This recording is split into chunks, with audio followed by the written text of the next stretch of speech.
एक बार फिर से आपके सामने उपस्थित हूँ एक और ऐतिहासिक किस्सा लेकर। भारतीय इतिहास का जिक्र हो और युद्धों का जिक्र न हो तो यह भारतीय इतिहास के साथ बेईमानी होगी। कई सालों से हम आपको अपने चैनल पर युद्धों से संबंधित काफी सारी वीडियोस दिखाते आए हैं, कभी अफजल खान तो कभी चमकौर, पर आज से हम लोग एक बार फिर उन इतिहास को पलटने वाले हैं। आज के वीडियो से आपको पानीपत, जौहर और न जाने कितने प्रकार के युद्धों के बारे में बताने वाले हैं। तो अगर आपने अभी तक चैनल को सब्सक्राइब नहीं किया है तो अभी कर लीजिए, कहीं देर ना हो जाए। आज कहानी है पानीपत के 3 युद्धों में से सबसे पहले युद्ध की, जिसने भारत के इतिहास में एक निर्णायक भूमिका निभाई। दूसरी बार समरकंद से हारने के बाद बाबर ने भारत पर विजय पाने के लिए ध्यान दिया, क्योंकि वह 1519 में चिनाब के किनारे तक पहुंच गया था। 1524 तक उसका उद्देश्य केवल पंजाब में अपने शासन का विस्तार करना था। मुख्य रूप से अपने पूर्वज तैमूर की विरासत को पूरा करने के लिए उसका स्वप्न था कि पूरा भारत उसके साम्राज्य का हिस्सा बने।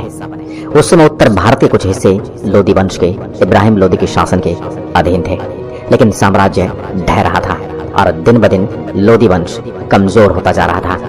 उन्हें यानी बाबर को पंजाब के राज्यपाल दौलत खान लोदी और इब्राहिम के चाचा अलाउद्दीन से निमंत्रण मिला। उसने इब्राहिम को एक राजदूत भेजा जो बाबर को देश के सिंहासन का असली उत्तराधिकारी होने का दावा करता था। हालांकि राजदूत को लाहौर में हिरासत में लिया गया था और महीनों बाद उसे रिहा किया गया था। बाबर 1524 में लाहौर पंजाब से रवाना हुआ, लेकिन पाया गया कि दौलत खान लोदी को इब्राहिम लोदी द्वारा भेजे गए सेना बल ने राजपाट से बाहर निकाल दिया था। जब बाबर लाहौर पहुंचा तो लोदी की सेना ने मार्च किया और उसे भगा दिया। जवाब में बाबर ने 2 दिन के लिए लाहौर को जला दिया। बाबर अत्यधिक क्रोध में था और हिंसा के अंतिम चरण पर उतर आया था। फिर दीपालपुर तक बाबर एक बार फिर निकला और उसके निष्कर्ष में लोदी के एक और विद्रोही चाचा आलम खान को राज्यपाल बना दिया। आलम खान को जल्दी से उखाड़ फेंका गया और फिर वह काबुल भाग गया।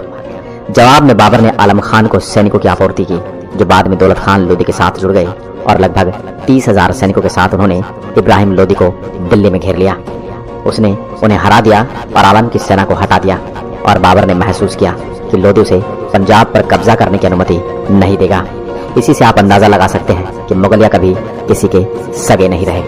इब्राहिम की सेना के आकार के बारे में सुनकर बाबर ने पानीपत शहर के खिलाफ अपना दाहिने क्षेत्र के सेना बलों को सुरक्षित कर लिया, जबकि अपने बाएं ओर के सैनिक बलों को सुरक्षित करने के लिए उसने तुरंत ही पेड़ की शाखाओं से ढकी एक खाई की खुदाई की।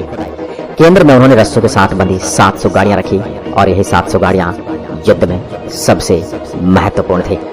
हर 2 गाड़ियों के बीच उसके सैन्य पुरुष युद्ध के लिए पूरी तरह से तैयार थे। बाबर ने यह भी सुनिश्चित किया कि उसके सैनिकों के लिए अपनी बंदूकें चलाने और यदि उन पर आग के गोले फेंके जाएं तो आग बुझाने के लिए पर्याप्त जगह हो।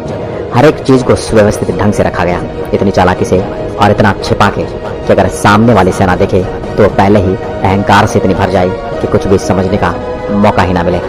इतिहासकारों ने युद्ध की इस पद्धति को ऑटोमन साम्राज्य से प्रेरित बताया और उनके अनुसार ठीक इसी प्रकार के इंतजाम कई बार ऑटोमन इतिहास में युद्ध जीतने के लिए किए जा चुके हैं।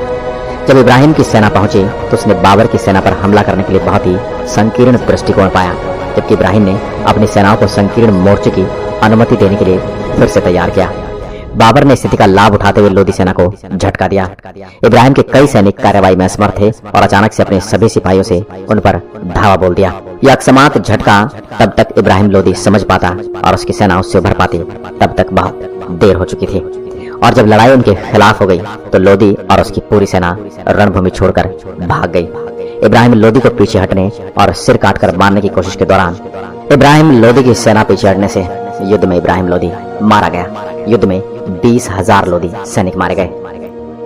इसमें कोई दो राय नहीं कि बाबर ने इस युद्ध में सैन्य विद्या को बखूबी प्रदर्शित किया, बल्कि इस युद्ध में एक और ऐसा कारण था जिसके कारण बाबर ने इतनी बुरी तरह से इब्राहिम लोदी को धूल चटाई। और यकीन मानिए वजह आपको हैरान कर देगी। तो वह वजह थी बाबर की सेना द्वारा इस्तेमाल किए गए आधुनिक शस्त्र जैसे तोप और बंदूकें। बाबर की बंदूकें युद्ध में निर्णायक साबित हुई। इससे पहले क्योंकि इब्राहिम के पास किसी भी क्षेत्र में तोप नहीं थी, बल्कि इसलिए भी कि तोप की आवाज ने इब्राहिम के हाथियों को भयभीत कर दिया, जिससे वे अपने ही आदमियों को रोंदने लगे। अब बात करते हैं कि युद्ध के बाद क्या हुआ। इब्राहिम लोदी अपने 20,000 सैनिकों के साथ युद्ध के मैदान में मारा गया। पानीपत की लड़ाई सैन्य रूप से बाबर के लिए निर्णायक जीत थी। राजनीतिक रूप से इसने बाबर की नई और खतरनाक छवि बनाई और भारतीय उपमहाद्वीप के मध्य में लंबे समय तक चलने वाला मुगल साम्राज्य की स्थापना के एक नए चरण की शुरुआत की। तो दोस्तों, ये रहा पानीपत का पहला युद्ध। इससे आपने क्या सीखा, हमें नीचे कमेंट में बताएं। और अगर वीडियो पसंद आया हो तो लाइक का बटन क्लिक करें, बेल आइकन को दबाएं और चैनल पर जाकर इतिहास के किस्से में खो जाएं। जल्द मिलूंगा एक और ऐसे ही ऐतिहासिक वीडियो के साथ। तब तक के लिए नमस्कार, जय हिंद, जय भारत। अपना ख्याल रखें, मास्क लगाएं, हाथ बार बार धोते रहें। जय हिंद, जय भारत।